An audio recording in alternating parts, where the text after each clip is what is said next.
দিতে হবে। আবু জাহেল তখন কি করলাম, ইয়ার কি করতে লাগলো, আরে কিয়ামত কাকে বলে, কেমন কিয়ামত, কিয়ামত বলে আবার কি জিনিস, মরে যাব, পচে যাব, সড়ে যাব, গলে যাব, হিসাব কিছু হবে না, ইয়ার কি করতে লাগলো। আল্লাহর রাসূল বাচ্চাটাকে নিয়ে, তিন বাচ্চাকে নিয়ে বাড়ি চলে গেলেন। আল্লাহর নবীর কাছে আয়াত নাযিল হয়ে গেল, আরাআইতাল্লাযী ইউকাযযিবু বিদ্দীন, তুমি কি দেখেছো তাকে, যে ব্যক্তি পরকালকে অবিশ্বাস করে, পরকাল অবিশ্বাসীকে কি তুমি চিনো?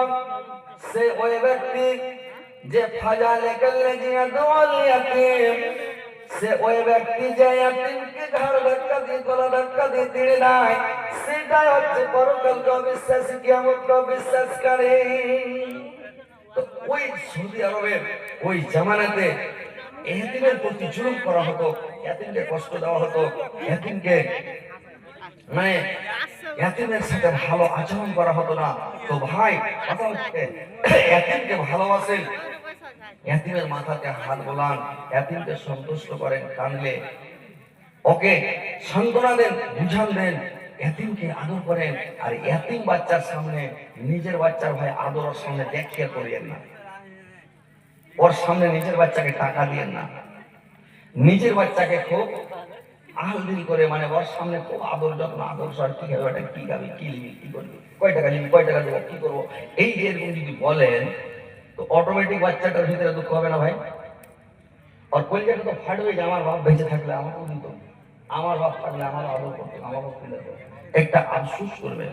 ভাইরে আমার, আল্লাহর নবী বললেন, তোমরা নিজের বাচ্চা মানে করো কি, এতিম বাচ্চার সামনে নিজের বাচ্চার বেশি শখ করিও না, নিজের বাচ্চার বেশি আন্দাল করিও না, কারণ তাদের দুঃখ পাবে, তাদের কলজা পেটে যাবে, তাদের মনে আফসোস হবে, বলবে আল্লাহ, এ পারওয়ারদিগার আলম, আল্লাহ আমার বাবা দুনিয়ায় বেঁচে থাকলে আমাদের আদর স্বাগত, আমাদেরকেও ভালোবাসতো, এতিম বাচ্চার ভিতরটা পেটে যাবে রে ভাই।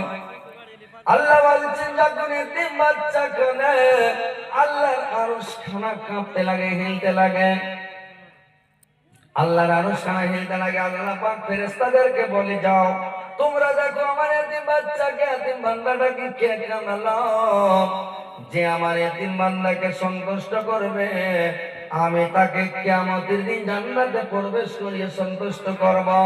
যাও রাস্তার ধারে এতিম বাচ্চা, রাস্তার ধারে এতিম বাচ্চা।